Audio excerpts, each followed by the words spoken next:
Hello, kiddies. It's your old pal, the Crypt Keeper. And you're listening to Three Guys in a Flick. The good, the bad, and the gruesomely absurd.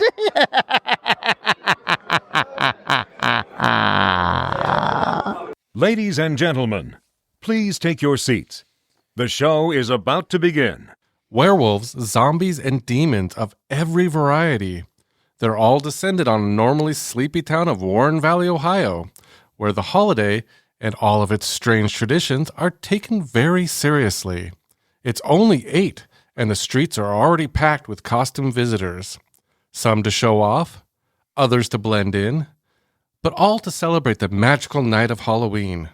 The one night a year where we can pretend to be the scariest thing we can think of.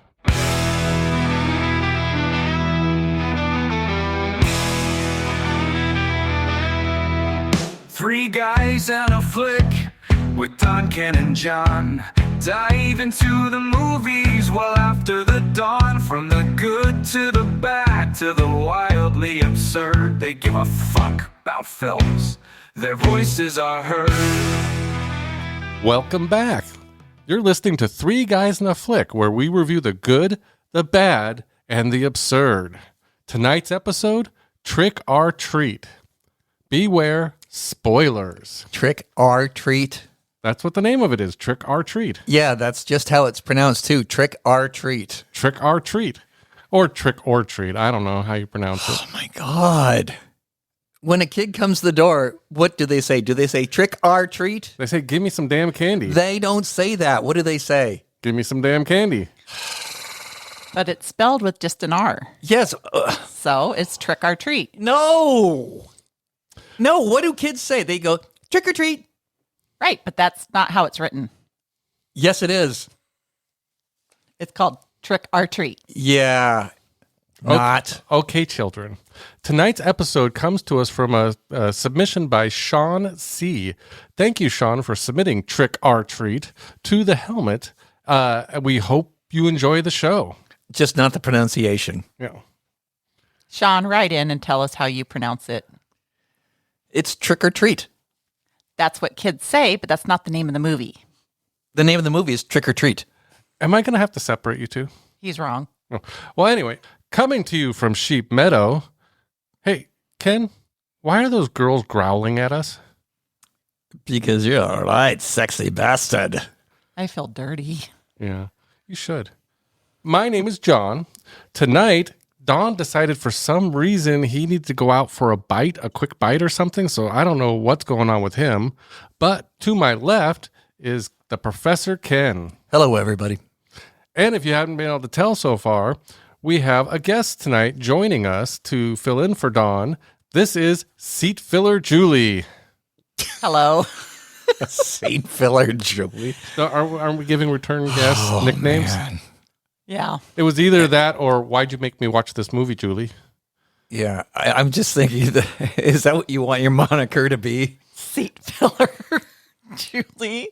Trick or Treat was released on October 6, 2009, directed by Michael Dougherty, written by Michael Dougherty, and I thought this was interesting, produced by Bryan Singer. Yeah, I was surprised to see that too. Yeah, and it stars Quinn Lord, Dylan Baker, Rochelle Ates, Anna Paquin, Brian Coxbunch, well, that's a name, and a bunch of other trick-or-treaters. How'd this movie do, John?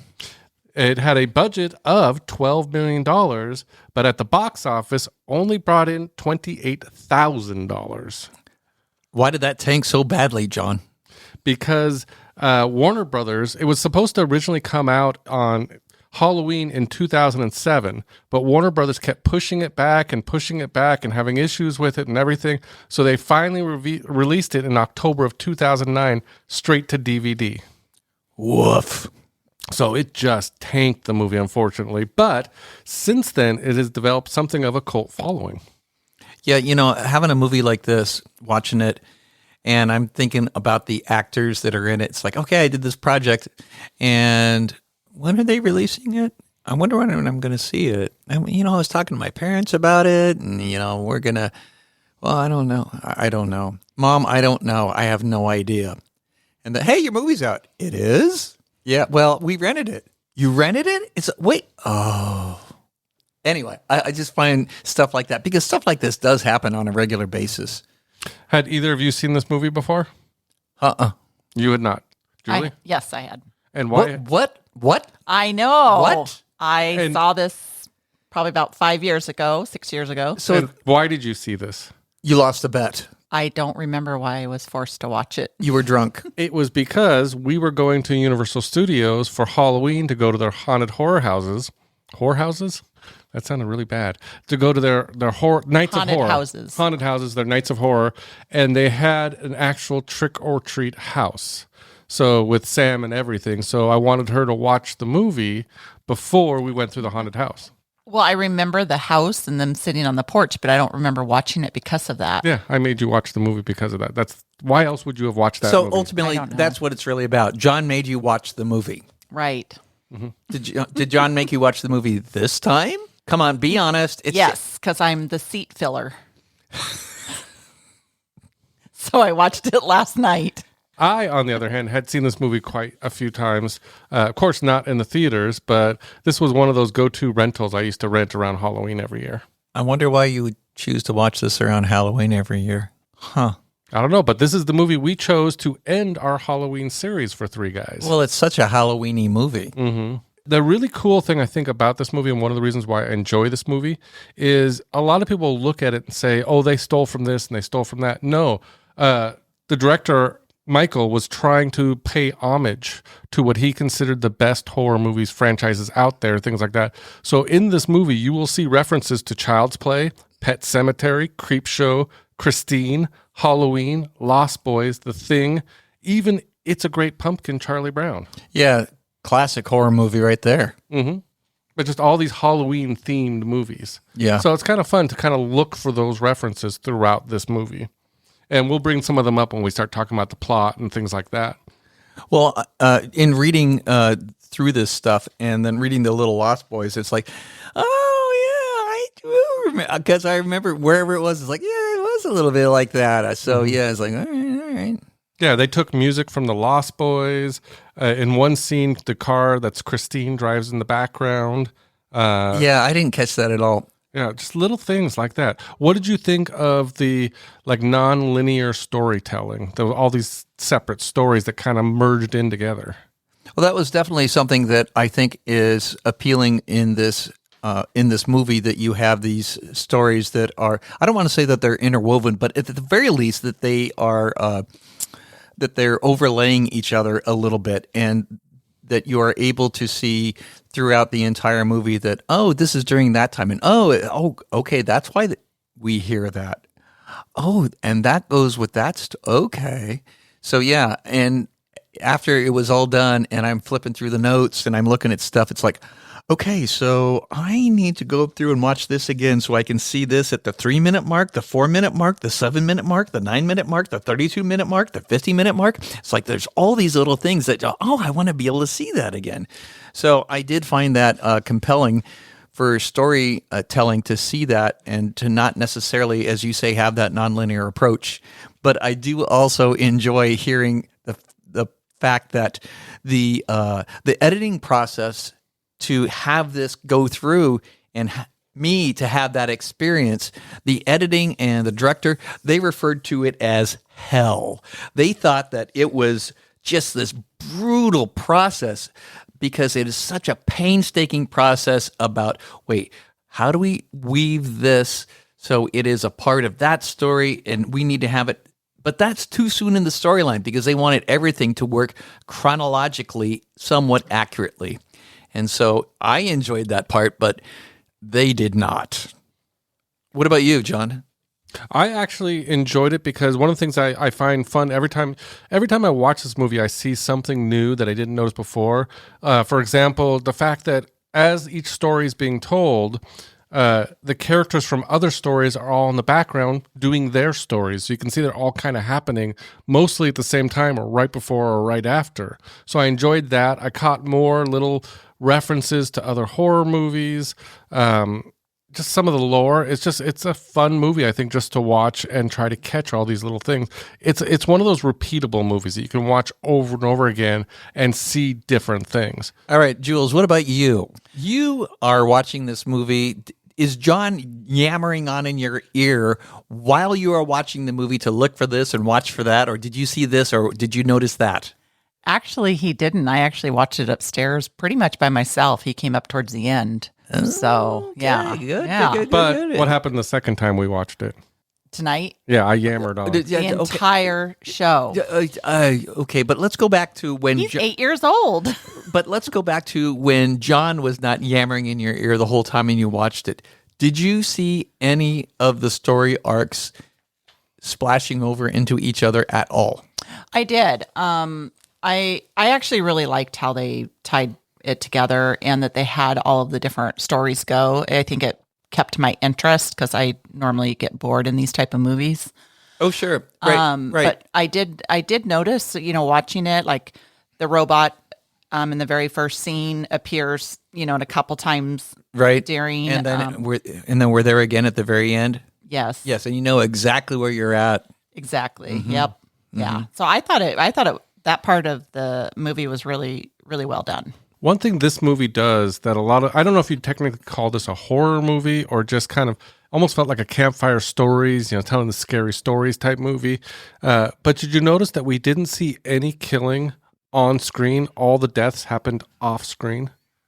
No, I did not notice that until I read it after the fact. It's just like, it's true. Yeah, they show you the before, they show you the after, but they never show you the actual act of killing anybody. Or they don't necessarily show you the after, but you hear it, but you don't see it. Mm-hmm. And I will say that when I am reading about this after the fact and I am recalling back to the movie, it's just like, that's so good. Yep. One thing I wanted to throw out there before we'll do trivia and then we'll get into the plot. But as we're going through the plot, I want you guys to kind of pay attention to this. Did you catch Sam's rules for Halloween? Not at all. He had a set of rules that people basically would get punished in this movie if they broke any of these rules. The 5 rules that I have are always give out candy to trick-or-treaters. So anybody who didn't give out, like Krieg at the end when he did not give out the candy. Sure. That's what brought Sam into the house. And he took the candy to boot. Yeah. Never blow out a jack-o'-lantern before midnight. We learned that right first thing in the movie. Always respect the dead. Always check your candy. And then finally, always keep the spirit of Halloween alive. Yeah, see, I did not catch all 5 of those in the movie. Mm-hmm. The last one was a little bit harder, but the other ones are all mentioned or referenced at some point in the movie. Is it time to reach into the trick-or-treat bag and pull out some trivia? Sure, let's reach into the trick-or-treat bag and pull out some trivia, of which I have merely one question. I've got a few, too, I can probably bring up. Jules? I've got one. Right on. My trivia question that I have is, the girls sweet talk a news crew to come to their party. On the side of the van, it shows WPKW News. What is the news number shown in the circle? Julie? 13? Do you have an answer, John? I was thinking of something like 44, but I don't know. The number is 26. We are way off. Dang, I just figured 13's an unlucky number. It is. When the principal Wilkins, I think it was Wilkins, tells his son to go play with Charlie Brown, deal with Charlie Brown, what is his son's response back to him? Julie? Charlie Brown's an asshole. That is correct. Charlie Brown is an asshole. Why would a kid say that about Charlie Brown? Jules, you got one? Yes.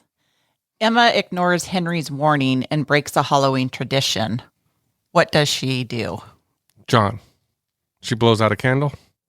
She blows out the jack-o'-lantern. Blows out the jack-o'-lantern. Another question. Lay it on me. When Krieg shoots Sam, how many times does he shoot him? 3 times. Oh, I'm sorry. Ken. 3 times. 3 times is correct. I've got one. Okay. What story does Macy tell at the quarry? She tells John. She tells the story of the school bus massacre. Yep. Okay. On the side of the bus, as it's driving in the flashback, as we're driving to the quarry, what is the name of the school? Ken, Kentucky Fried Chicken. No. Warren Valley High. No, it is the Happy Shepherd Academy. Boy, I have to say, did you have to pause to read that? I had to pause and rewind a couple times because it's one of those blink and you miss it. It's blink and you miss it. And you made that a trivia question? Mm-hmm. Lame.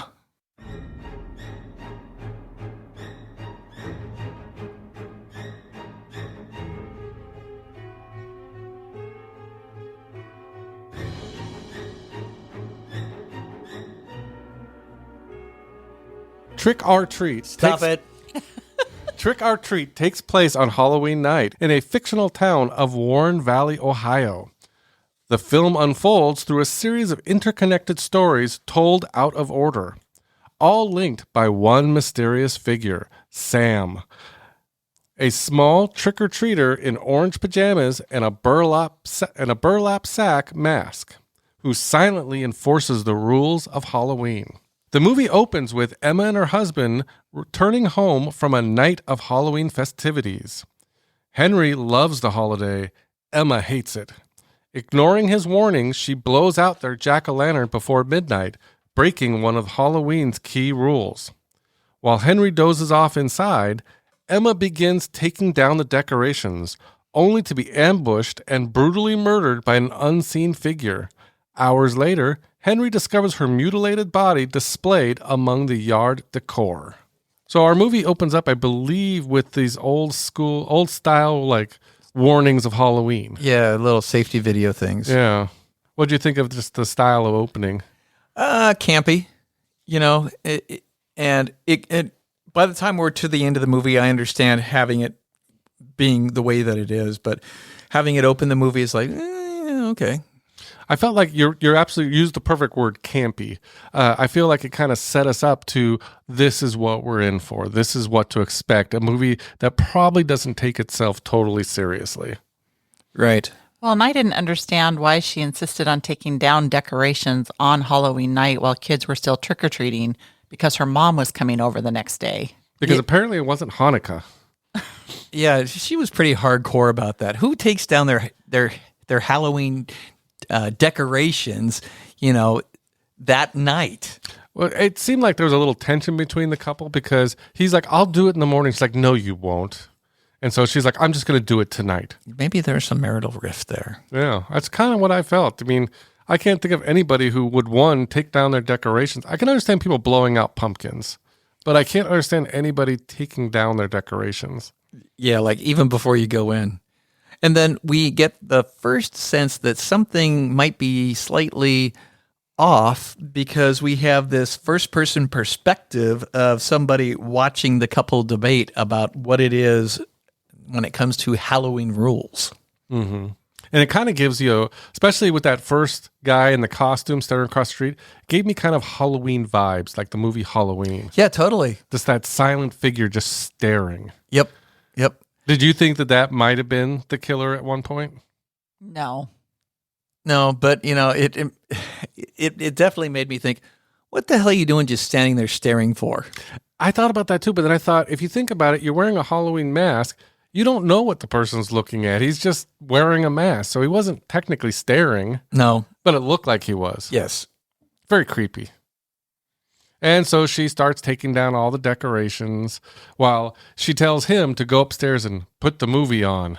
Yes. What was the name of the movie again, Julie? Nature Special. The Nature Special. And it didn't exactly look like a nature special to me. No, it did not. It did show the birds and the bees, I guess. It did show the birds and the bees. Yes, you could think of it as sort of like a marital aid. Yeah, I guess so. So he's up there enjoying the movie while she's out taking down the decorations. And at one point, she pulls off a sheet, and I guess Sam just pops right out of the box at her. We don't actually get to see Sam at this point, though. I have a question. Where in the movie do we ever hear his name Sam? Sam was actually a nickname given to him later on by the cult followers of this movie. He's actually known as Sawin, or Sam Hine is how it's spelled, which is basically the terminology for Halloween. It's like the old original name of Halloween. Right. And so they consider him the spirit of Halloween. So they always shorten it down to Sam. So it's never said anywhere in the movie. It's not even referenced in the credits that he is Sam, but it's the fans of the movie who gave him that name. Okay, good to know. So basically, and you asked me this question earlier, is when the husband comes out and finds her, she's got a big lollipop in her mouth. Did you catch that it was the lollipop that is the later on in the movie that he tried to use to kill Craig? I did not make that connection, no. Yeah, that is the same lollipop that is shoved in her mouth. Yeah, and shocker to find her. You knew damn well that was where we were going to find her again. Yeah. It also, I think, gave us the initial impression this is how, this is our gore level of the movie. This is what to expect of the brutality in this movie. We don't get to actually see the murder, but we get to see the after effects like that. Mm-hmm. And it's a very brief story arc too. Did it give you any kind of jump scares at this point at all? No, I never got a jump scare in the movie. Did you, Julie? No. No, I don't think there really was any jump scares. There was a little bit of tension here and there, but Sure. nothing I think that really put me on edge. I'm trying to think of maybe when I was younger, but no, I don't think there was anything that ever kind of pushed me over at all. Yeah, if I were to liken this movie to anything, I would liken it to Creepshow. Yes, I felt the vibes of Creepshow very much. Yeah.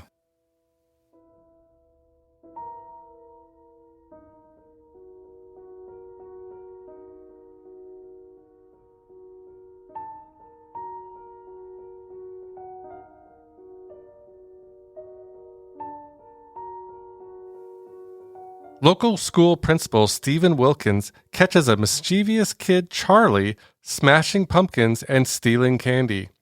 With eerie calm, Wilkins lectures him about respecting Halloween's traditions and offers him a poisoned candy bar. As Charlie dies, Wilkins drags his body to the backyard, trying to bury it alongside another victim. He's interrupted by trick-or-treaters, his own son Billy, and the cranky neighbor Mr. Craig. One of the corpses in the pit turns out to be still alive, and Wilkins has to finish the job with a shovel. Later, when Billy asks to carve a jack-o'-lantern, the pumpkin they work on turns out to be Charlie's severed head. So we have the scene of Charlie walking down the street, destroying all the pumpkins, which again, he's breaking some rules. Well, let's back it up just a little bit. So after we have the reveal of what's the wife's name? Evie? No, I don't. Anyway, after the reveal of the wife underneath the sheet with the sucker in her mouth, now we have the credits. Oh, yes. Right? And so when we get the credits, we so briefly get to meet Sam, and we have this little comic book exposition. And this little comic book exposition finally leads us to earlier ... and that leads us into the principal arc. Mm-hmm. Which is, like I said, Charlie walking down the street, destroying pumpkins, and seeing the doors, the doorsteps up to a bowl of candy that is unguarded. And here he gets caught by Principal Wilkins. And right off the bat, he screams that he's just a little shit, breaking pumpkin after pumpkin after pumpkin. Mm-hmm. Little dick. Yeah. Well, and it drove me nuts that he was just dragging his bag of candy along the muddy, wet sidewalk. No kid's going to drag their bag like that. So he gets up there. Did you notice, too, that he had chocolate on his face and chocolate on his shirt? So he'd just been going around eating chocolate. And I love how the guy says, that's not really good for your diabetes, Charlie. Oh, Stephen, the principal? Yeah, Stephen says that to him. And right away you get, okay, this is I don't think they had revealed he was the principal at this point, but you kind of realize that he's either a teacher or something, that Charlie knows him and he knows Charlie. I thought we had like a fellow student yelling, "Hi, principal, such and such." Maybe that's what it was. He's like, "Oh, hello," because they're sitting there on the front porch and he's trying to talk to him about the traditions of Halloween. Yeah, and right away I got the impression this was a good guy. This was a guy who was trying to teach Charlie a lesson. Right, and he wasn't being all, to him. He was being gentle and kind. Yeah. until Charlie eats the poisoned candy bar and starts basically upchucking what looked like chocolate syrup. I don't know. I thought it looked sort of purpley or something. I just thought it looked like really watered down hot chocolate. Yeah. Apparently, it was a mixture of like really sweets, and I guess they said it was delicious. People tried it and liked the director, Michael Dougherty. He said, it tasted good. Yeah, but it was kind of nasty, and he pukes all this chocolate stuff up, passes out, and then the principal guy carries him into the house. This is one of the scenes that bothered me a little bit because he got like the chocolate and everything all over the principal's shirt and everything, whatever the puke it was. And then when the trick-or-treaters came to the door and rang the doorbell and he opened the door, it was blood all over his shirt, which did not match what he was throwing up. I was perplexed by that too. It's like, where did the blood come from? I thought maybe we missed something. Did he already cut off Charlie's head? Or did it go from puke to blood? I don't know. Or was it a continuity issue? Yeah. Or was it, that they lopped off a little chunk of the story and, we have that little gap? You were telling me earlier, Julia, that there was something was bothering you about the shirt. The continuity of the blood starts off real small and it gets bigger and bigger. And then by the end, it's like almost the entire shirt, but you don't see him handling any type of body part that would be creating all this blood. Yeah. It drove me nuts. The size of that blood stain kept changing. Mm-hmm. So I don't know if you caught that. But of course, these kids come to the door and he starts handing out candy to these kids. Did you catch when Sam appeared behind the kid? Yep. Did you notice what candy bar Sam grabbed? Nope. Yes. What did you notice? Was it like Heidi Ho or something like that? No, it was Locklin. It was the name of one of the, I think, people that worked on the set. Because no candy bar company would let them use their actual candy bar name because of the fact that there were razor blades and poison and all that in the candy. They didn't want to be associated with that. What I was getting to with this is the candy bar that he grabs is the same candy bar that Sam uses later on to cut the Achilles heel of Craig, which shows the principal had put a razor blade in the candy bar. How about that? So those are another little interconnected of the different stories.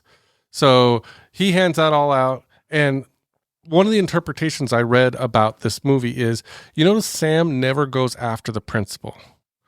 But you also notice the principal never broke any rules. In his own twisted, creepy-ass way, he kept all the rules of Halloween. So the next scene we get is the principal. He's in the backyard. He's got a big old grave going on. He's busily working away on that grave. Mm-hmm. And when he uncovers it, you can see there's already at least one body in that grave. Yeah. And then his son screams from the window, "Dad!" Did you catch how the kid was dressed up? No. We get to see a little bit better in the kitchen, but he's dressed up as homage to Child's Play. He's dressed as Chucky. All right. So, but I thought that whole thing was comical in that, the kid just keeps yelling while the father is trying to be quiet, and then you get the dog barking. And why isn't the kid saying anything? Dad, what are you doing back there? I don't know, but for whatever reason. And then Krieg's interrupting him now. Because Krieg comes out to check on his dog. We don't know that there's a whole story going on with Krieg at this point at the same time. Which is really cool when they revisit. But he's got to deal with Krieg, and then one of the bodies wakes up, which I thought at first was Charlie. But that's what I thought too. But when the arm came out, he was wearing a clown costume. So that wasn't what Charlie was wearing. So it had to be somebody else. And then his son interrupts him again. Dad! Yeah, can you come help me with the carving? Help me with the eyes? There's a creepy little kid. Did you ever get the impression during this scene that Wilkins was going to kill his own kid? No. Like he wanted to? No. Oh, I started to think, especially when he came back into the house and goes, Billy, I thought he was going to off the kid. Because apparently they kind of hinted at that maybe he had offed the mother at some point. No, I didn't get that vibe. I miss mommy. That's kind of what he said. I thought he was going to kill his son. Mm-hmm. And then when he was holding the knife, and then he put his hand on the kid's head. Yeah, it gave you the impression, and he brought that knife down. You were thinking that he's going to do it. But no, he apparently, for them, carving pumpkins is carving severed heads. Yeah, and there's the reveal. Yeah. It's just like, oh, this is a well-adjusted child. Well, apparently he's raising his kid to be just like him, to be a serial killer or whatever it is. Sociopath, something like that. So apparently, I thought too, the severed head actually looked pretty realistic. Yeah, it looked good for a severed head. Mm-hmm. I'm glad they didn't show us carving the head. I agree. So that was awfully nice. But yeah, did you catch too later on when we see the kid on the doorstep? He's wearing what his father was wearing. He's wearing the same shirt, the same glasses, and handing out the poison candy. Yeah, so I think they're trying to say he's going to grow up to be just like his father. Chip off the old block. Yeah. One of the key things I think in this scene is we talked about a little bit ago was the fact that we didn't know at this point that Craig had his own story going on, and I liked when when Wilkins wishes him a happy Halloween, Craig says "screw you." Mm-hmm. And then as Craig's at the window begging for help, did you catch that Wilkins just looked over and went, "Screw you," and went inside? No, but I do remember that moment. It's like, what the hell is he saying in there? Why is he banging on the window so furiously? Did you catch Sam tackling him at the very last second of that scene? I did not notice that. I like, again, how they interwove everything.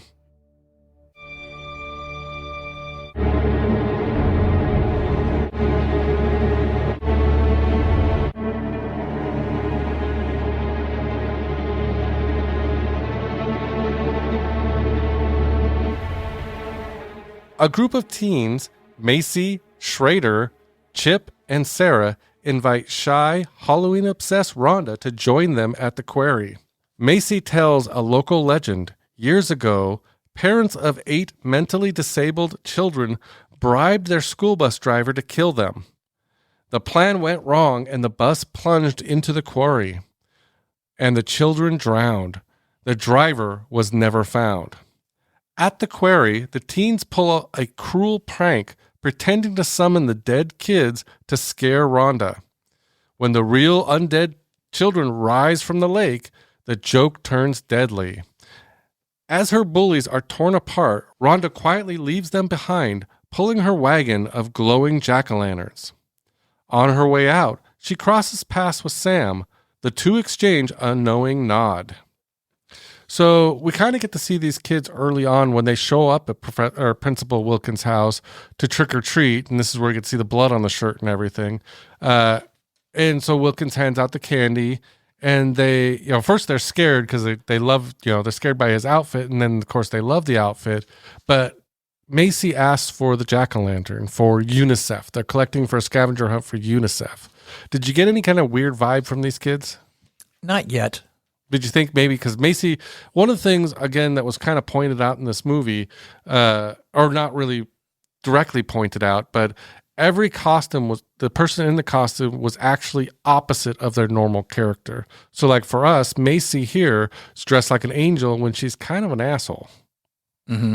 So everything seems on the up and up. They get the pumpkin and they meet up and they talk about they need a few more pumpkins on their way to Rhonda's house.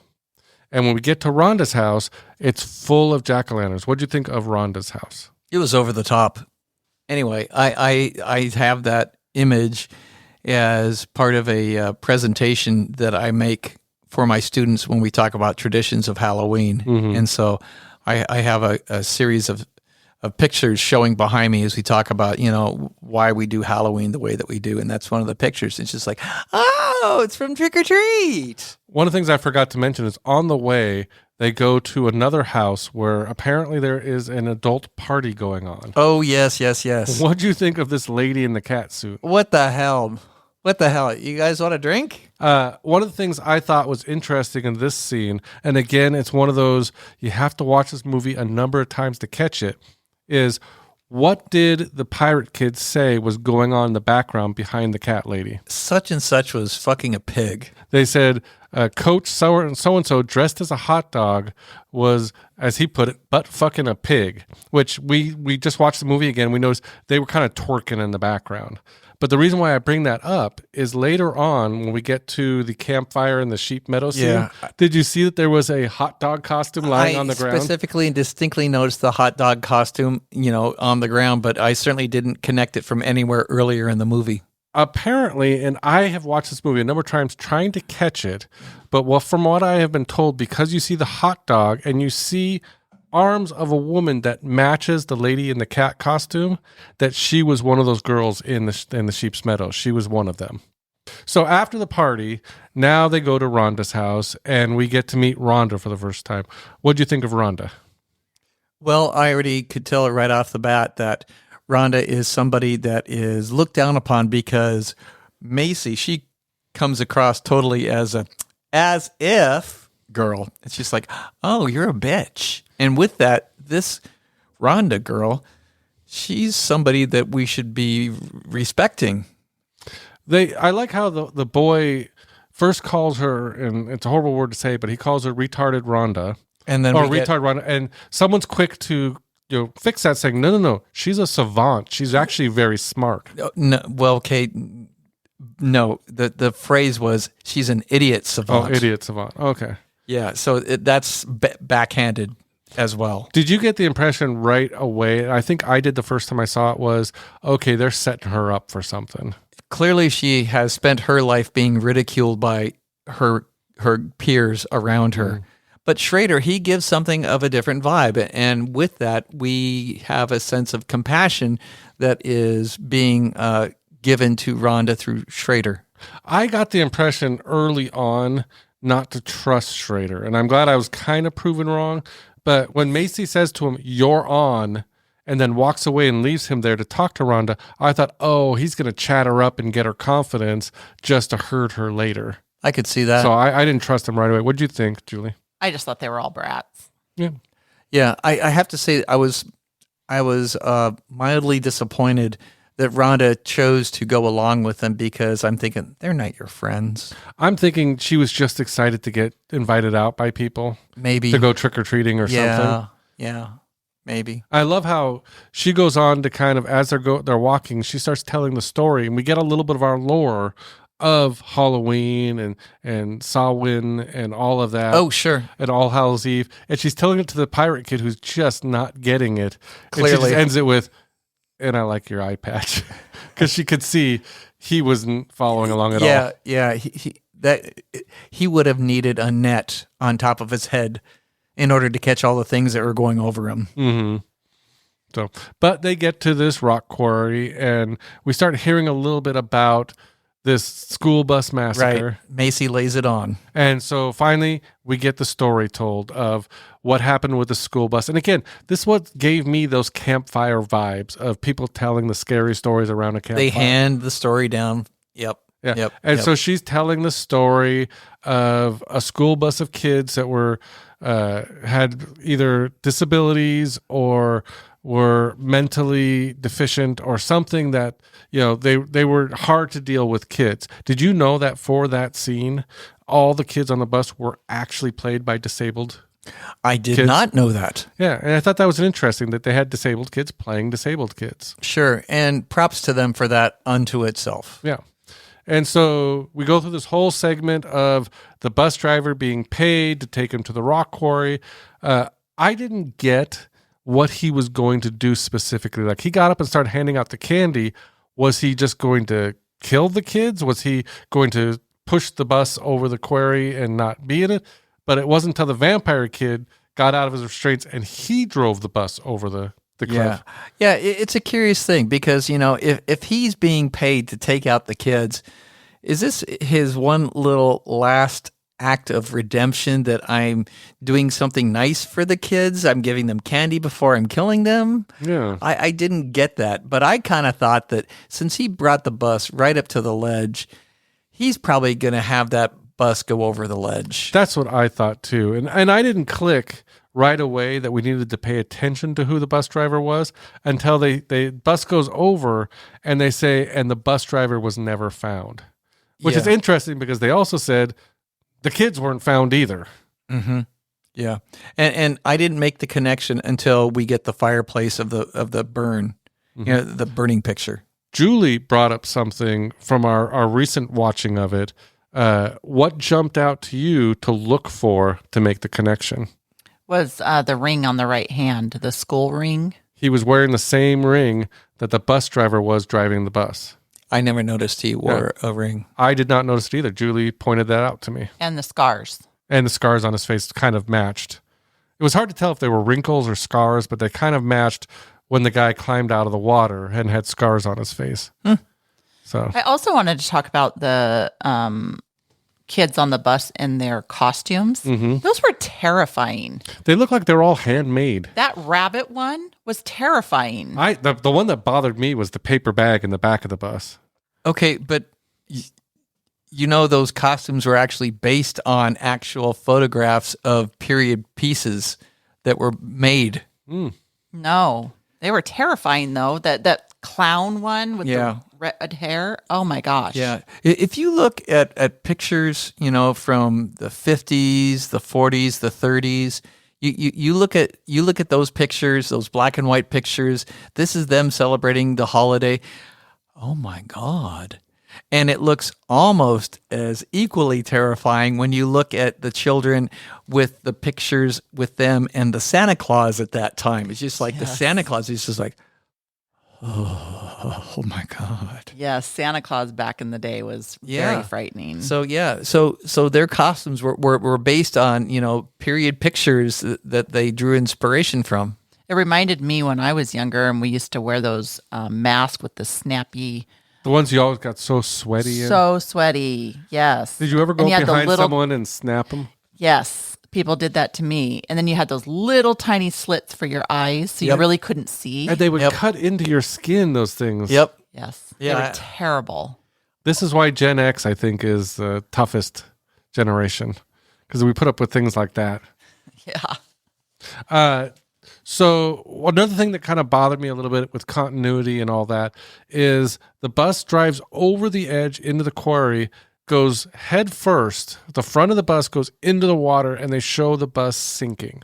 Later on, when these kids are down in the lower area, you see the hood sticking up. You see the hood sticking up out of the water. And I thought, okay, so maybe some of the water rescinded and you can see the bus. But why is it pointing up when it's sunk pointing down? Because if the bus reaches the bottom and the bottom is uneven, if it hit nose first and that's the front axle, as it comes to a rest, the back axle is a lower elevation than the front. That could be, yeah. Axle elevation. Yeah, that could be. And it's during this time that we get to hear the howling, and Rhonda says, werewolves. Which, again, it's foreshadowing that we're going to have werewolves at some point in this movie. So we see the bus driver climb out, and now we're basically finished with the story, and it's revealed that why we're here is they're going to pay tribute to all 8 of the drowned kids by bringing 8 jack-o'-lanterns, lit jack-o'-lanterns, down to the water's edge down below. So 3 of the kids go down first, leaving the pirate kid with Rhonda up top. So they go down, and my first thought was, oh, they're going down to set something up to fuck with her. Did you think the same thing, or did you think we were still kind of on the up and up at this point? I thought we were still on the up and up. Yeah. Did you think anything was weird at that point? No. Okay. One of the nice things I thought they did was when Rhonda and the pirate kid are coming down the elevator, did you catch that as the kids are screaming down below, their jack-o'-lanterns went out one at a time? Yes.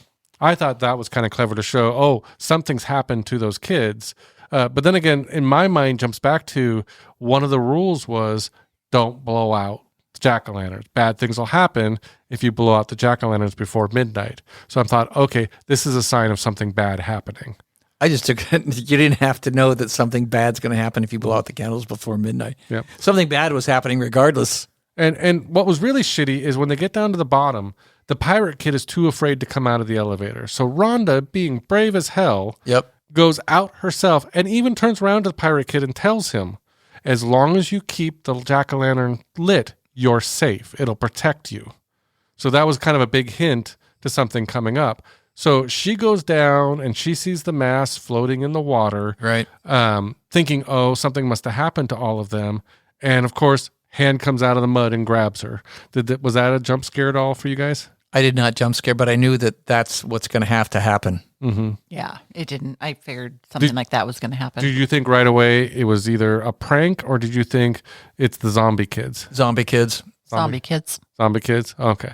I can't remember. It was so long ago the first time I saw this movie, if I got fooled or not. Because, like I said, originally I thought they were pranking her at some point, and I thought, is this part of the prank, or is there a weird twist to this? And so, of course, they all start chasing her. She's scared. She trips. Her glasses fall off. Glasses get broken.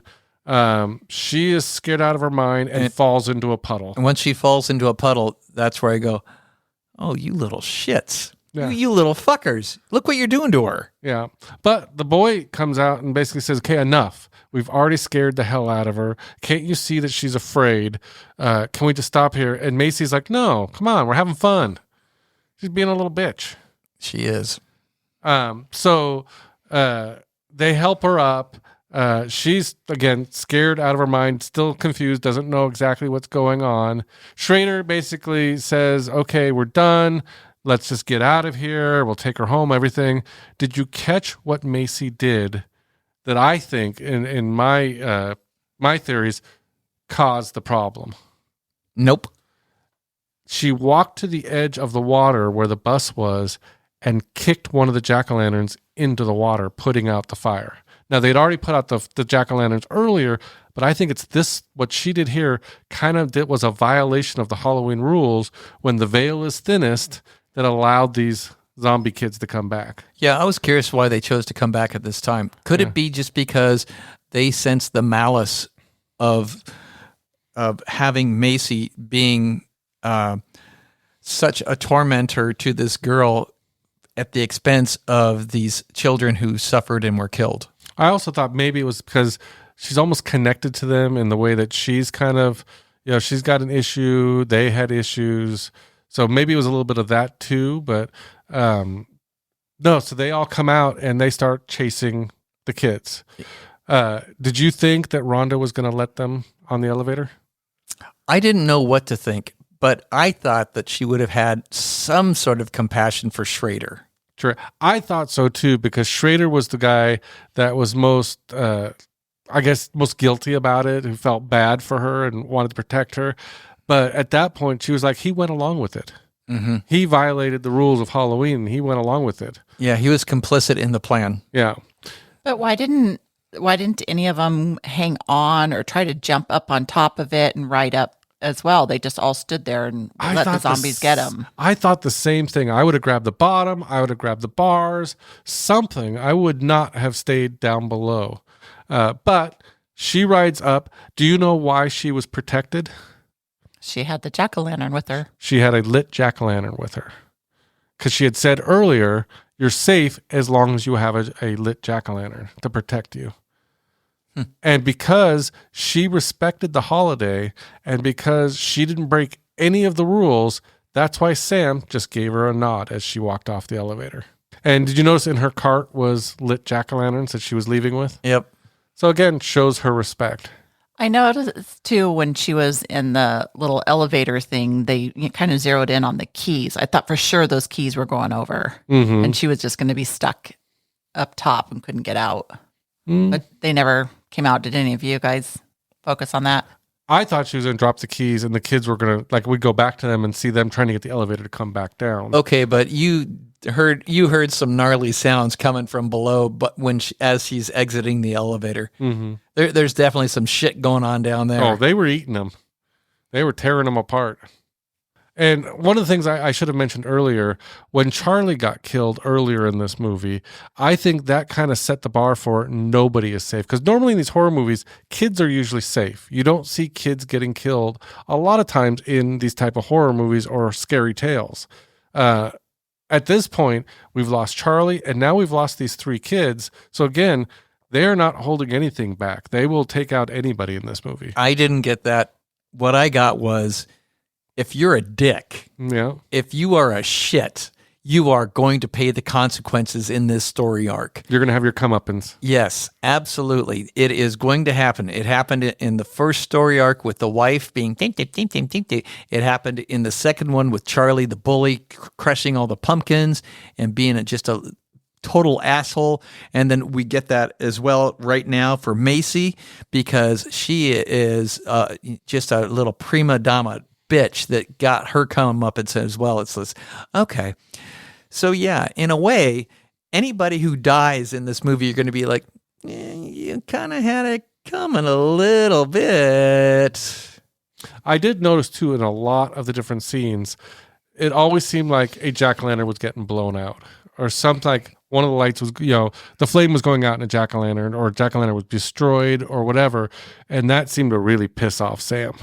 Another thing I didn't understand was these kids going trick-or-treating. They went to the scary houses with no porch lights on, no pumpkins, and they're like knocking on the door. We can hear you. Like when they went to the principal's house. Yeah, I thought Or Mr. Krieg's house. Where does that house say, I am open for Halloween business? Exactly. Yeah, I thought the rule was always, if the lights are off, move on to the next house.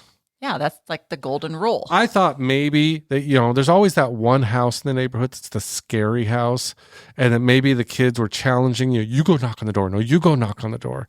And seeing who's brave enough to go knock on the door. So maybe that's what Krieg's house was. Yeah, but the yard was so overgrown to boot. Yeah. It almost looked like it was derelict. Almost. But if these kids have a high quota priority for getting their candy, leave no stone unturned.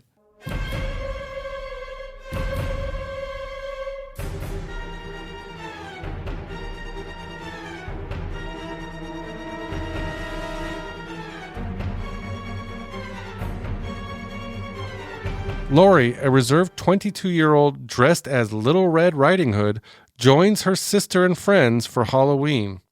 While the others head to a bonfire party with their dates, Lori wanders through the festival alone. On her way to the woods, she's attacked by a masked vampire. At the bonfire, Lori arrives with an injured man who's revealed to be Principal Wilkins in disguise. Then comes the twist. The women are all werewolves. They shed their skin, literally, and devour Wilkins as Lori embraces her first kill. Sam watches silently as they feast under the full moon. So one of the things this movie starts out with is the girls in a dressing room all getting their costumes. And did you kind of catch how, even though they were kind of slutty costumes, they were all of innocent characters? Yeah, they totally came across as, ditzy girls that are, oblivious to, the harm of what could be impending, danger right around the corner. That they were just fun-loving, happy, carefree party girls, and they don't think anything bad happening to them. One thing that I didn't really catch early on is that the way this movie is set up, again with its kind of storytelling, is they kind of start with childhood, move on to adolescence, then young adults, then end with old age. So this is the point where we get the young adults, and I just assumed they were on their way to, like a college type bonfire party or something. And Lori, they were talking about her virginity and that she needed to lose her virginity, and they were all going to go find these dates. But I thought it was so weird, like the Cinderella girl, I don't know if she was Bo Peep, or I think she was Bo Peep, immediately just hits on the guy at the register to invite him to this party so quick. Did you kind of get a weird vibe from that? I didn't get a weird vibe, but I just took it as that they're just party girls wanting to party hard, and if maybe they end up hooking up with a guy, then they end up hooking up with a guy, but they're going to have a lot of fun and going to be a lot of dancing and going to be a lot of laughter with friends. And yeah. What was your first impression of these girls? I thought they were probably going to be kind of slutty. Yeah, they're basically our popular girls. They're our TNA for the movie. Yeah. Now here's an interesting little cameo. Did you catch the kid who was peeping at them through the little hole in the wall or whatever? I remember that moment in the movie. Yes. Do you know who that kid is? Peeping Tom. That is the kid. Is an 8-year-old kid named Quinn Lord. Do you know where we know him from? I do. He is Sam in the costume for our big Sam character. Yep. So that was him out of the costume you got to see. Now, an interesting note, I just went to HorrorCon this last weekend. Of which I'm jealous. I got to meet him. Did you really? He was at a table, so I went up to him. I said, "Hey, we're just about to do a podcast. Is there anything you'd like to share?" He went, I said, "We're about to do a podcast reviewing Trick or Treat." And I asked, "Is there anything you'd like to share?" And he goes, "Yeah, I had a lot of fun making it." I said, "How was wearing the costume?" "Hot." Is there anything else you'd like to share with us?" It was a great experience." Like, thanks. That was a great interview I'm going to share with our listeners. Good job, John. Nice interviewing tactics there. I know. I thought it was great. Okay. So anyway, there is a lot of innuendos with these girls along the way. And when you watch it a second or third time, it starts to make more sense. One of the things in the dressing room when they're talking about, the different men that they're going to bring to this party. And did you catch one of the lines that they said? I don't know. They all taste the same.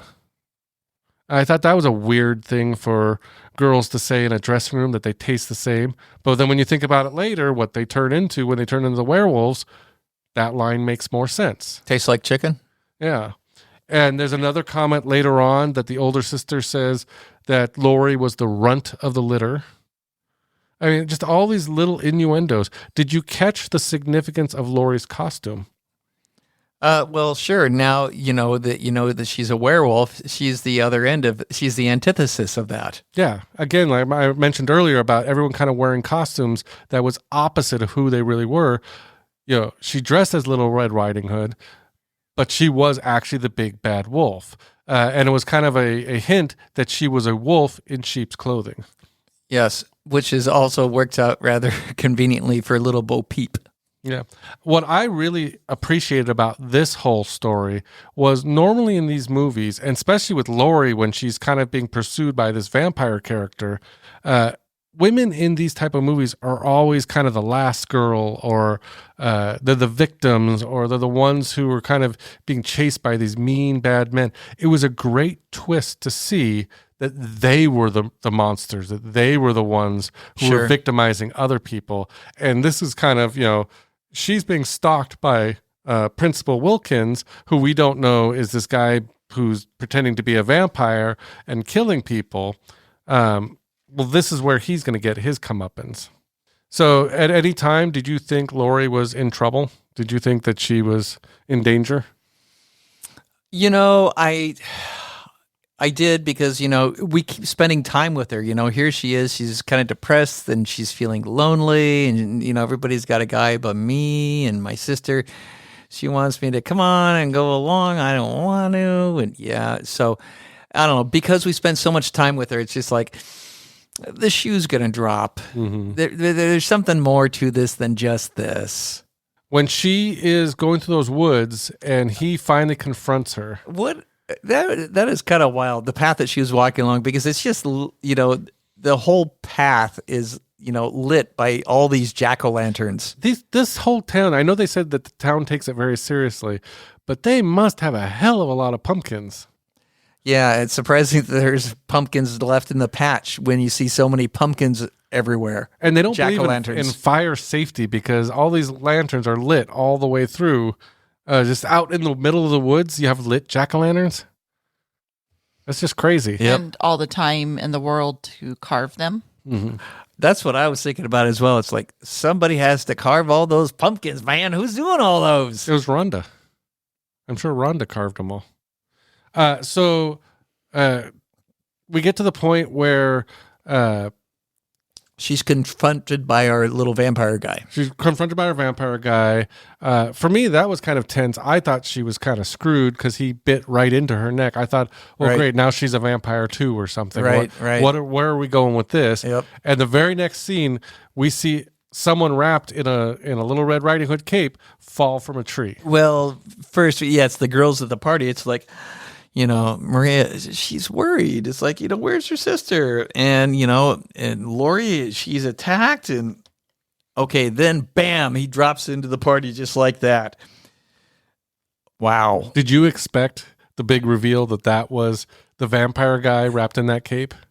I sort of halfway expected it to be Lori, and that the vampire guy had overpowered her, and now he's showing up. He's going to crash the girls' party and make things all awkward and bad and nasty. Oh. And, watching the reaction, as the hood is pulled back. All right, so what do we see? Oh, it's the vampire. Oh, Laurie's the big bad. Yeah. What do you think, Julie? Was that a surprise scene for you? No. Mm-mm. One thing that I caught that I don't think I had noticed before, maybe it was on this third viewing that I saw it, was when all the girls come around to the body on, check out the body. Did you catch there were no guys at all? All the guys apparently were already taken care of at this point. It was just the girls. I'm thinking a body crashes into a bonfire area. There would be guys running up to check on it too, but there were none at that point. Well, I was curious. It's like, well, what happened to the news crew that the girls picked up? Why aren't they here? Why is it just the girls? Mm-hmm. But no, this guy crashes down. And Lori, comes in, and she's looking more confident. I feel like she's all of a sudden kind of found herself. And she talks about a line that her sister had said earlier, some advice that someone had given her earlier, to play hard to get. And that's what she was doing. She was knowingly leading him to this scene the whole time, that was the one she picked out for her first kill. Mm-hmm. And so we get the big reveal that they all kind of start dancing around ritually and all that, start tearing off clothes and start tearing off skin, literally. And I guess this was a practical effect. They just had people in these werewolf costumes. She rips it off and reveals that basically they show around the bonfire, all the guys are dead. And did you, like I said earlier, did you catch the hot dog costume? Yeah, I totally saw the hot dog costume. Yeah. But one thing that really helped drive the scene home, it's the song "Sweet Dreams" being played, but it's not the rhythmics, Annie Lennox. It's Marilyn Manson, so it's got this real edge to it that I just really dug the song it was playing here. I'm not a huge fan of Marilyn Manson, but that is a version that I really like by him. They actually originally had a different song, and I can't remember the name of the song, but they felt it wasn't edgy enough for the scene. It wasn't dramatic enough, and I thought it was perfect to go with this Marilyn Manson song. Mm-hmm. Yeah, and so you see, oh, what the hell is going on? Holy shit. So you have all these dainty little itty bitty girls that, man, those are some slick looking costumes. Yeah, they are the monsters. They are the... Yeah, and why they have all this little girl attitude, sweet, innocent little, oh, me? But it turns out that they're big bad werewolves? Mm-hmm. Oh, whatever. Whatever. You didn't buy that scene? No, but I get it. And it goes with the spirit of the story of the movie. Mm-hmm. So it works for me on that level just because of that. But it's just like, I don't know. Well, you're my first. I love how she tells him to be gentle. But I did like how all of a sudden we pan out and we see Sam just sitting on a log observing the whole thing. Yep, there he is. He might as well be having some s'mores or something. Yeah. And then we have this little bit where it says, earlier, ... This is the only story coming up where we don't have any mixture of the other stories throughout it. They actually tell the whole story linearly of Mr. Krieg.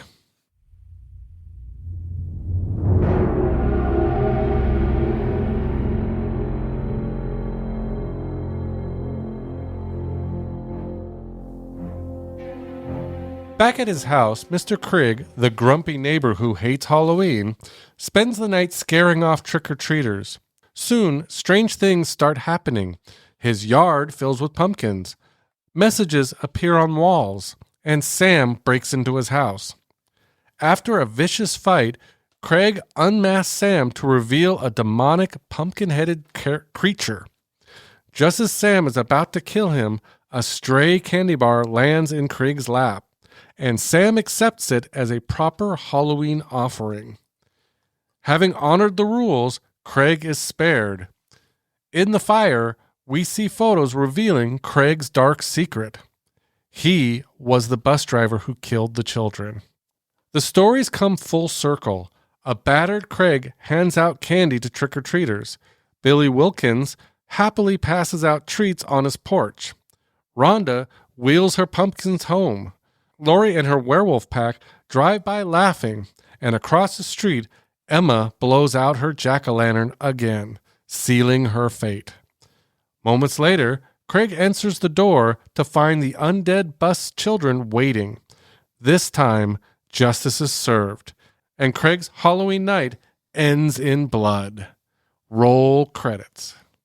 So we now go back, as you put it, I think they said it was earlier. Yes. We go, I guess, back to earlier, and we go to Craig's house where some trick-or-treaters, I think, are coming up on his doorstep. Yes, they're 3 clowns, and they come up to the doorstep, and, the house doesn't look open for business. It definitely looks dark, and things are overgrown, and what the hell these kids are doing there, but, candy's candy. Well, Julie was saying this exact thing earlier, is why the hell would kids go knock on this door, right?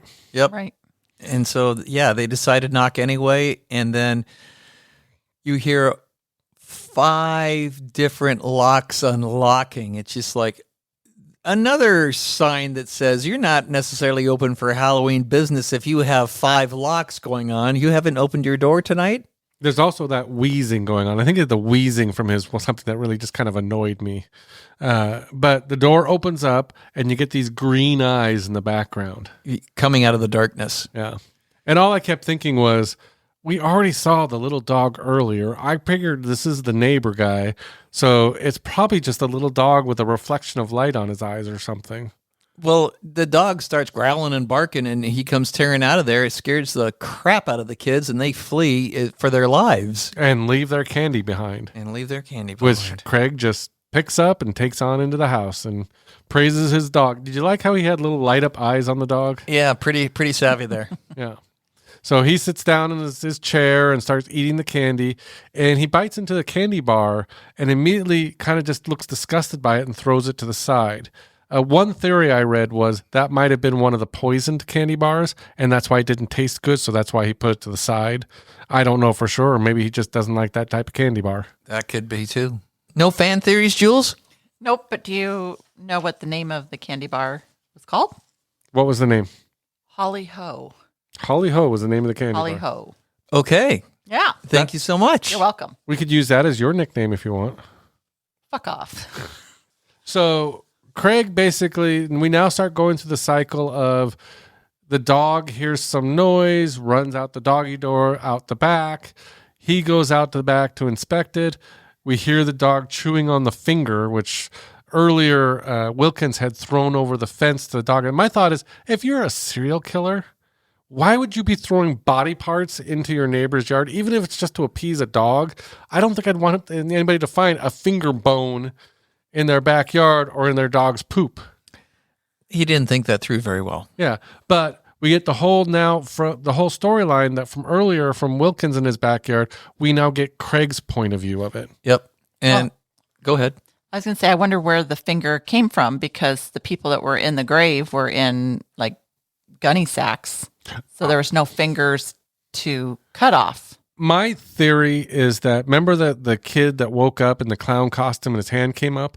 I think that Wilkins cut a hole in the bag, pulled the hand out to get the finger, and then later on, that's the hand that came up because it came out through the hole that he had cut in the bag.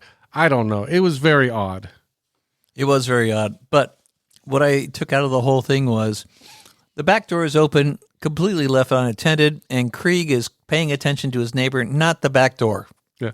So Craig goes back into the house, goes to the front door because someone eggs his window or something, and he looks out the front door, and that's when you see all of these pumpkins in his yard. Right. And one thing I thought is, where the hell did all these pumpkins come from? And one person online brought up the fact of, maybe these were Rhonda's pumpkins. Maybe Sam took Rhonda's pumpkins and put them into Craig's yard. Maybe. But either way, there's a shit ton of pumpkins, and that would have told me right away, something's fucking up. Yeah, something's fucked up right now. Yeah. And so he turns around to go back inside because the dog is calling attention, and he sees the dog flapping at the back door. Oh, this is interesting. Is this where the dog runs upstairs? After a few moments, yeah. So the dog is calling attention that there's somebody somewhere in here. Mm-hmm. And here it comes. Go ahead, John. I don't know what you're asking. Really? You bring it up at the drop of a hat. This is a puppy snuff film. You know, I thought the exact same thing. I thought you guys were going to call me out because this is a puppy snuff film. But there's one difference here. Yes, there is. Because according to the internet... No, because we never see anything happen to the dog. We hear it, but we never actually see the dog getting snuffed or the dog's body. So I can easily assume the dog makes it out alive. I don't know for sure. Maybe Sam had an extra finger in his bag and threw it to the dog. I don't know. So I don't know if I would call this a puppy snuff film or not. It's hard to tell. What do you think? Do you think the dog got it? I didn't even think about that. Yeah.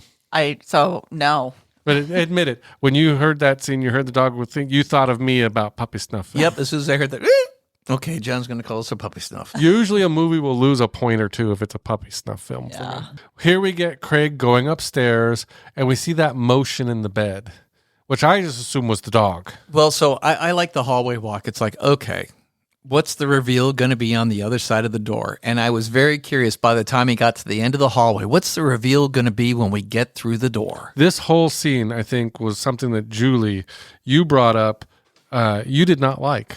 Why did you not like this? I didn't. I just felt like they spent so much time in that house and it just dragged. I was just ready for it to be over. Everything else seemed a little bit faster paced, and all of a sudden we get to this story and everything slows way down. And I thought, okay, well, they're just trying to build up tension. They're trying to, build it up. But yeah, him walking down the hallway and everything, and then seeing the thing moving in the bed and all that, only to reveal that it's one of those little robot hands that, usually go in a candy dish or something. Yeah. Yeah. So I thought that was weird. But then he turns around because a pumpkin lights up, big flames come out. And did you see what was written on the wall? How could you not? Which I think was a hint of, one, the rule that he had broken, and two, how he was going to save himself. Because what it said on the walls was, trick or treat, give me something good to eat. Yeah, and so having that on there, it's just like, all right, that's a pretty cool reveal. And here is where we get our homage to Pet Sematary. When from under the bed, he using the candy bar with the razor blade in it, he slices the Achilles heel. Or the Achilles tendon. Right. Which was pretty nasty. I mean, that's a pretty harsh thing to see that cut. But the weird thing was, and Julie and I were talking about this earlier, was even though he got his Achilles tendon cut, he was still pretty spry on his feet. He moved around still pretty good. Yes, he did. Yeah, that cut was nasty. So he falls, he gets into a fight a little bit, and then there's a scuffle. He tries to get his shotgun, I guess, but he ends up getting down the hallway, walking down the hallway, and steps on all the candy or something, which I guess if you looked closely, it was candy mixed with razor blades, mixed with broken glass. Yeah, you could definitely see the razor blades on a couple of the cuts. It was after that his hands are like, he turns around, he looks at his hands, we see they're all bloodied. It's just like, well, why are they all bloodied? But if you look at you can see the steps, that there are some, look at all those little razor blades. It's kind of sort of sticking up like that. Yeah, and then at the bottom of the stairs, you can see a lot of broken glass. Yeah. Which I wonder where all that broken glass come from. Well, Sam, he's very resourceful. Yeah. He was extremely efficient at getting all of those jack-o'-lanterns into the front yard. He was extremely efficient at getting the entire bedroom repainted with all of the avant-garde messaging. Mm-hmm. And he was extremely efficient at getting all of those things onto the steps and at the bottom of the steps. Yeah, kind of Home Alone in him. Yes. So anyway, he gets all the way down and he tries to unlock the door, but his hands are all cut up. He can't get all the locks done. And Sam, it was almost like, it felt like an Exorcist kind of thing from Exorcist 3, that he's crawling on the ceiling. Oh, yeah. And you kind of see him in the background coming up. Yes, you do. And then he just drops down. On top of him. And starts kind of wrestling with him a bit. Right. And we get to see, so briefly, Stephen in the window next door. So he basically, he falls to the ground. Here's Sam coming at him, and he gets the shotgun back. And here he blasts Sam, I think, right in the chest or something, first he rips the mask a little bit, and they pulls off the mask, and we get to see that Sam has a deformed kind of pumpkin head. Yeah, he's got a wonderfully devilish looking look to him that's like not human. Yeah, not human at all. I don't know if the first time I saw it that I kind of expected that, but then I thought, well, he's supposed to be the spirit of Halloween, and I guess a pumpkin would kind of make sense. But he gets blasted to the wall, and you see that inside of him is pumpkin guts. It's just pumpkin guts. It's so nice. But I do love the shotgun blast that Sam gets, where he slides from screen right to screen left and stops against the wall. It makes me laugh every time I see that, just him flying against that wall. I don't know why, it just looks so comical. Yeah, it's definitely a lighthearted moment. Yeah. Did either of you at any point thought, okay, this is it for Sam? No. No, you've seen any horror movies, you know he's getting back up. And I thought it was interesting that Krieg goes up, reloads the shotgun, and shoots him two more times. Two more times. He shoots him, I think, in the chest. And then he shoots, the first shot was in the head, second one's in the chest, and then the third one he shoots the hand off. Right. So I thought that was interesting. And then he goes to call 911, and the hand pulls out the phone cord. Yeah, that cracked me up. It's like, of course it does. Who didn't see that coming? Any fans of Evil Dead or Evil Dead 2 know that hand's coming back. And then the hand goes and remerges with Sam. The hand waves hi to him. What the fuck is that? It was a little bit weird. Very campy. Yeah. Yes, very campy. Yeah. So Sam gets back up and starts attacking Krieg again and bites him in the leg. Krieg, he's just having a rough night. He's getting the crap beat out of him. So he goes and reaches for, it looks like he's trying to reach for the bottle, knocks all the shit over, breaks the bottle, and then you kind of catch, I don't know if Sam broke his arm or dislocated or what, but Sam's got a little bit of strength to him. Yeah. And goes to, he takes that lollipop, bites it into the kind of the sharp edge. The jaggedness. He goes to stab Krieg, and you think, this is it for Krieg. Krieg Absolutely, is gone. That's what you think. And here comes the lollipop down, and then I love how Krieg kind of opens up one eye, opens up a second eye. Like, am I still alive? I'm not dead yet. And here Sam brings up the little lollipop thing, and there's a candy bar in the end of it, which apparently was in Krieg's lap at this point. And right there, just like what was said on the walls upstairs, give me something good to eat. He just did that. He just basically appeased the god of Halloween, who then decides, okay, well, you gave me a candy bar. It's a good candy bar. I'm out of here. And just gets up and leave. What did you think of that? Was that a little bit of a downer? Was that a little bit okay, weird? Weird / slightly hokey, because he kind of sort of gets up, whips back a quick look at him like, okay. And then the door magically flies open. He walks out the door. And the door magically slams shut. Okay. What do you think, Julie? Did you understand what was going on at that point? Like why Sam was all of a sudden just leaving? I didn't pick up on the candy bar part. No, I didn't understand it. Yeah, I thought it was a little bit weird. It took me a couple viewings to realize what exactly just happened there, that he had appeased him. I thought, maybe he was just trying to fuck with him the whole time. I don't know. But yeah, it was the candy bar that saved his life. So I love how we then kind of go to the next scene of trick-or-treaters coming to the door. Yep. And you notice now Krieg is paying. Oh, one of the things that we see right after this all happens is we go back to the fireplace where Krieg had been burning pictures before. Right. And we see this picture of all the kids that were on the school bus next to the bus driver, and they don't say it. But that's how I took it. You're immediately to take, he was the bus driver. He was the bus driver, and that person right next to him had to have been Sam. Yep. That's how I took it. Oh, I never thought of that. The next thing we see is trick-or-treaters coming up to Krieg's door. Krieg opens up the door, and you notice now he's playing by the rules. Yes, he's all bandaged up, and he goes into his sling, and all right, hard candy. All right, it's not the best, but okay. I wonder if he grabbed it in a glass when he was collecting that candy. Hopefully. Yeah. It's just so the little ones can get it. Yeah. But anyway, I love how he kind of fills the buckets, then looks out into the street, and who's watching him, making sure he is playing by the rules. Sam is watching to make sure that he's towing the line. Which I thought was a great little scene of just Sam kind of waiting for him to fuck up again. But then Sam hears a couple coming down the street, and he's distracted. And so he turns to them, and it's the couple from the beginning of the movie. Yes, and we see the whole conversation, and we see the woman blow out the jack-o'-lantern, which then kind of pisses Sam off a little bit, and we know now Sam is the one that's going to go take care of her.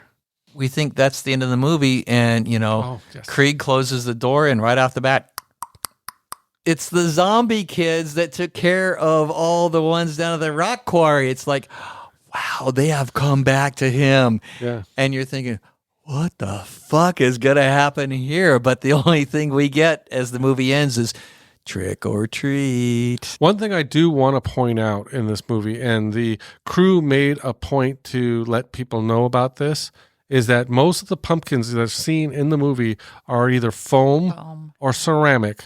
They wanted people to know that no pumpkin was harmed during the making of this movie. Yes, apparently it was an ongoing joke throughout the shooting of the movie that there were no pumpkins harmed in the making of this movie among the cast and crew.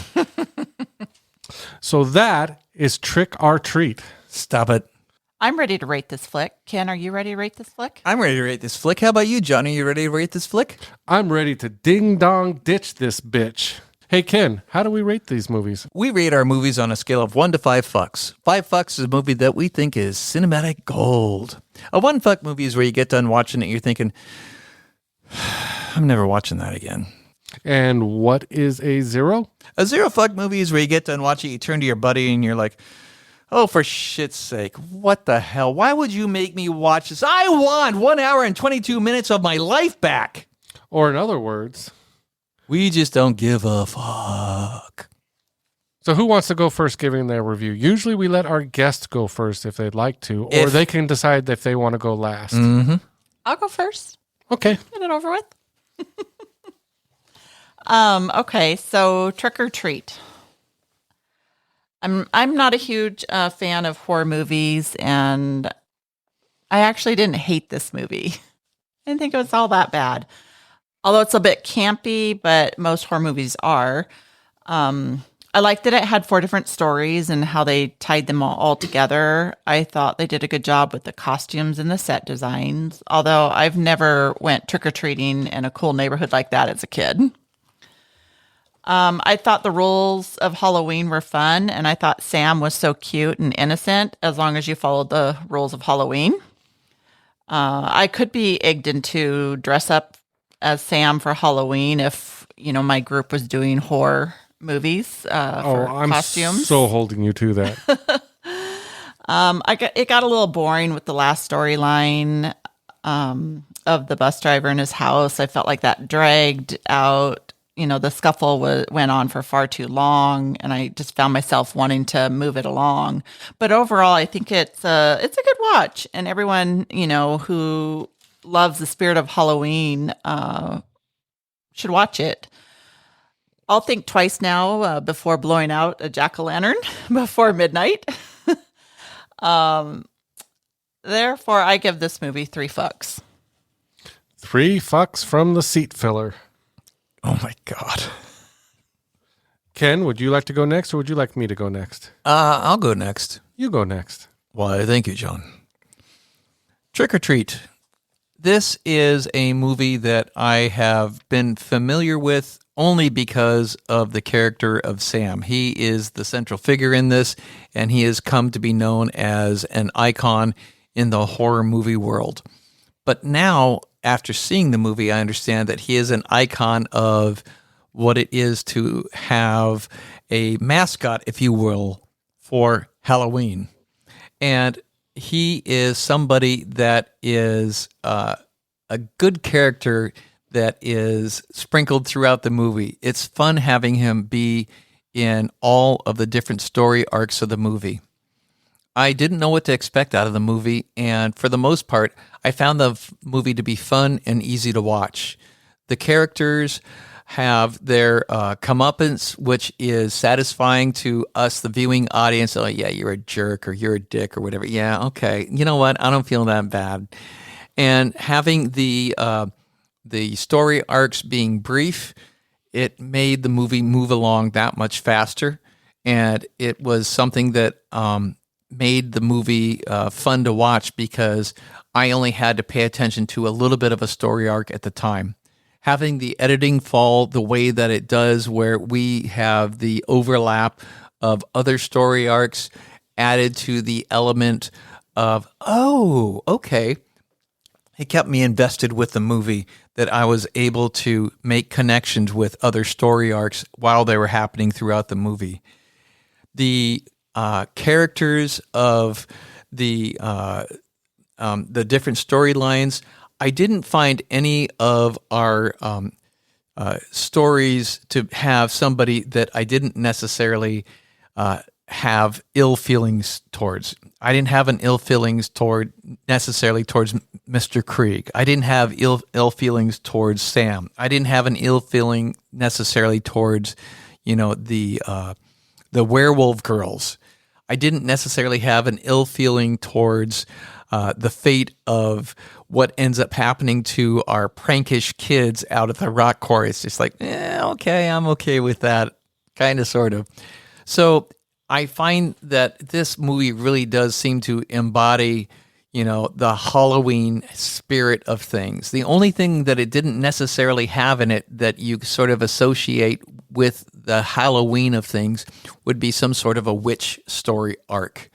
So I was mildly surprised that we didn't have some sort of an element of that. Not to say that werewolves are synonymous with Halloween. They're not. But I think that this is a great Halloween movie to watch. The overall feeling that I had by the time the movie was done was like, I would definitely watch this again. And so with that, I am giving this movie 3.25 fucks. 3.25 from the professor. That is actually a lot higher than I thought you would give it. Yeah, having the experience of what we were reviewing the week before, it's a totally different vibe. And clearly, this is, a lot more in my ballpark than what we reviewed the week before. Remind me, what did you give it? 3. 3. You gave it a 3. But mine doesn't count. No, but I want to write it down. Well, it's because you're the wife. I'm the seat filler. That is just so awful. So I guess I will be going next. She's at least not the Heidi Ho. Holly ho. Holly Ho. The Holly Ho. Oh my Did I just say the Holly Hole? Holly ho. Anyway, that might stick. Wow. I will go next. But before I do, Julie, would you like to guess my rating? I think you're going to give it a 3.25. 3.25. Okay. You're going to tie the professor. Final answer. Yep. Okay. Change your mind if you want. Nope. Trick or Treat is like swapping ghost stories around a Halloween campfire. Creepy, clever, and full of twists. The acting isn't Oscar level, but it fits the eerie, playful tone perfectly. Sam deserves his spot as a horror icon. He just needs more screen time to cement his legend. I'm usually not into non-linear storytelling, but here it works. The way the stories overlap is just plain fun. It's easy to see why this one's a cult favorite. Not the best horror flick ever made, but absolutely worthy of its Halloween crown. It's for those reasons I'm giving Trick or Treat 3.25 fucks. Yay! Bam! So I just got a text message from Dawn saying, help, help, help, come send help, come get me. And oh yeah, I'm giving Trick or Treat 2 fucks. 2 out of 5. Fucks. 2 He from gave it Dawn. 2 fucks out of 5. Wasn't big into the story. Huh. Now, he's usually into a little more tense and serious horror movies. So I don't know if Nightmare on Elm Street counts for that, but Oh, touche. But I guess I can kind of see why he might give it a 2. So with a 2 from Don, a 3 1/4 from both the professor and myself, that gives Trick or Treat an average of 2.8 fucks. It ties it with Neverending Story, Tommy Boy, and The Last Dragon. It's better than Death of a Unicorn, Team America World Police, Thanksgiving, and Atonement. It's just below Willow, Wolf of Wall Street, The Untouchables, and The Running Man. And that is going to wrap up Trick or Treat. I want to thank you again, Sean C., for submitting this movie. Hopefully you enjoyed our review, and hopefully we did it some justice. We did get a few comments this week. Janice B. writes, longtime listener, and yours is my favorite podcast. I like listening to an episode on a movie I haven't heard previously. It's the same as a trailer for me, even with the spoilers.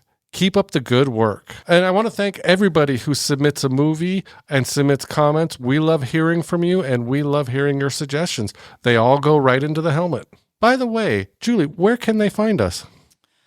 They can find us at 3guysinaflick.com, where we post all of our podcasts, show notes, and there's a form where you can submit a movie to go into the helmet for us to review for a future show. You can also find us at all of the social media platforms like Podbeam, iTunes, SoundCloud, anywhere that hosts podcasts. On Tuesdays, we begin posting what movie we'll be releasing on the following Thursday. And while you're listening to us, go ahead and give us a like, subscribe, and leave us a comment. Maybe your comment will be selected as the comment of the week and read on the next show. I do want to throw out thank you, Julie, for coming on our show this week. And, Yeah, thanks, Jules. And filling a seat for us. For 3 Guys in a Flick, I'm John. I'm Ken. And I'm Julie. Thanks for listening. And it's Trick or Treat, bitches. 3 guys with some rights, yeah, dive into the flicks. We're here for the real talk, no time for the tricks. Don as the captain, steering us right. Kid drops knowledge, shedding light. John with the comics, bringing the hype. From the good, the bad, to the absurd, we break it down, make sure you heard. Passion for the screen, we ride or die about movies. You know, we always give a fuck, no lie. That work? Did I sound like a reporter? No. No, Okay. You want me to try again? I don't know. Do you have a reporter voice? No. Okay, then. What's the point? Do you know who John Carpenter is? I don't. See? Famous horror movie director. I don't watch horror movies. So. See? So It was polite and nice that you asked her, but come on. Yeah, it She's was- not going to know. Jules, not a horror movie gal. I'm working on that. Well, Hey, Don, I tried. Don is light years ahead of you because, his little pet project of Elise is coming along just fine. Oh, yeah. She's making Elise watch all the horror movies. And I think it's to protect her, so she will be a last girl. And I'm Julie. Thanks for listening to Trick or Treat, bitches. I And fucked that say- up. And I'm Julie. And it's Trick or Treat. And I'm Julie. Thanks for listening. Oh, fuck. I'm just giving him so much spoilers right now. Stingers. Stingers. Oh, yeah, stingers. And I'm Julie. Thanks for listening. Is that right I'm supposed to say? Yeah. Yeah, but don't mumble afterwards. We can do it again, but that works. I'm done. Are you happy with I that? just gave so many tries. Sorry, Dawn. Okay, it's No, now you say, you're welcome, Don. it's about that time. What do you got for us, Professor? Jeez. How about, let's see. Still waiting. Okay, how about Dick My Treat? That's a good one. You got anything for us, Julie? Prick and treat. Prick and treat. That's good. Prick in treat or prick and treat? Or Dick Her Treat? Dick her treat. I had trick my treat. I had tricks and treats. I had treat my trick, or you could say trick, treat my prick, kind of like you were saying. And then I had dick my trick. Fuck off. Good night. Fuck off. Good night. We hit the sky, so tune in to the thrill, catch the vibe. As 3 guys in a flick, keep the passion alive. Fuck that.